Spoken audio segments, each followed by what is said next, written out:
So I'm inside Fusion. We've got a composition set up. I'm going to bring in a background. Take this background up to the media out and change this to canvas. And reduce the alpha to make this transparent. Let's put the media out in the viewer. Then need another background. Connect this to here, and in the inspector we're going to have a gradient. I'm going to have a radial gradient 0.5 to put it in the middle. And here I'm going to take this to fairly white, and then the white side I'm actually going to bring down so it just looks dirty. Move this round here, out the way. I then want to bring in my assets, so I'm going to use loaders. So I'll bring in a loader, and this is going to be my ink splat, and using image sequences to bring them in the loader.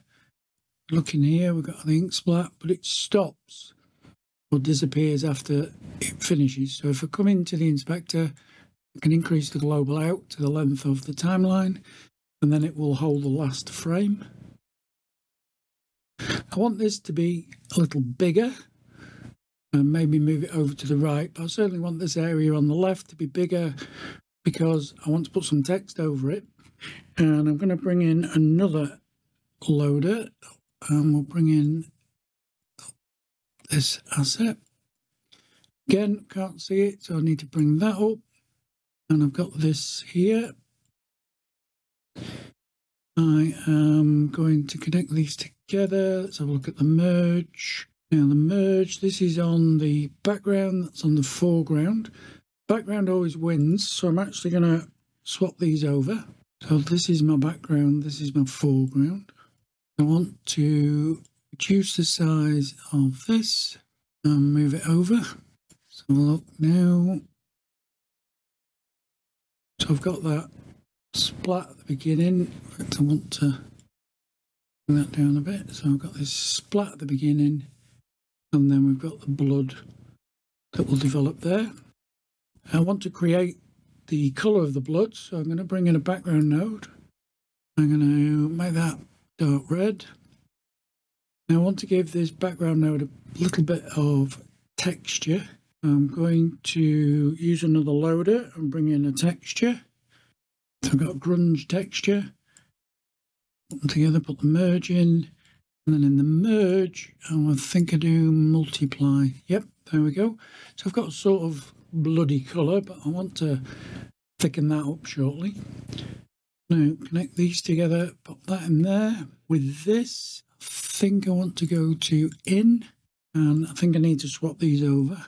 Yep. So I could have done the colour and the grunge first, but I've got the merge. I can now increase the size. I've got my blood colour. I want to add some plotting, I suppose it's called. I use a fast noise for that. I've actually got the fast noise settings all set up. So I'm going to take the merge 3 into the fast noise, pop the fast noise in here, grab the settings. In fact, I think they're already on my clipboard, so paste them in. Yep. So these are the settings. I've offset the fast noise, and I've increased the detail, increased the contrast, reduced the brightness, increased the scale quite dramatically, changed the angle and the seethe rate. I can now bring this down here, and we've got this, and I can bring this down here, and we've got the clock. Blood-wise, there we go, got our blood. Let's tidy up. Now I can bring down the text, connect that up. In the film, there's quite a good font. The nearest font I've found is called Gas Mask, and it's Once Upon a Time. Now, the horizontal anchor does a fairly good job, but if I put that to -2, then I can come to layout, and I'm going to close the line spacing down a bit. And I'm going to move it up so it's in the blood. There we go. Into shading, let's just pop a shadow on to make it pop out. Now what I want to do, if I play that, we've just got, whoops, Once Upon a Time. Then we don't get any transition on this. So the way I'm going to do the transition, I'm going to get another loader. Okay, I could take from here into this text. However, if I change the shape of my blood splat for different titles, so different panels in the title, then I'm going to lose my transition. I'm going to bring in a transform, plug that in there. Now, let's make that bigger. Make that bigger so we've got the transition. So now,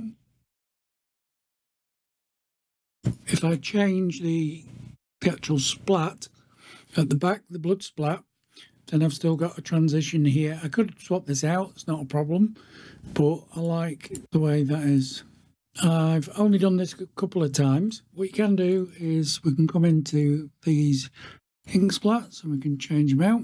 Have a different kind of ink splat on here. We've got a different shape. The main one here is still the same, so let's swap that out.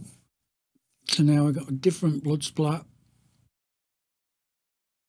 just by changing it. And that's why I want to keep this one here, because I know it will reveal the whole of my text, but I can change it all out. Hope that helps somebody to create these.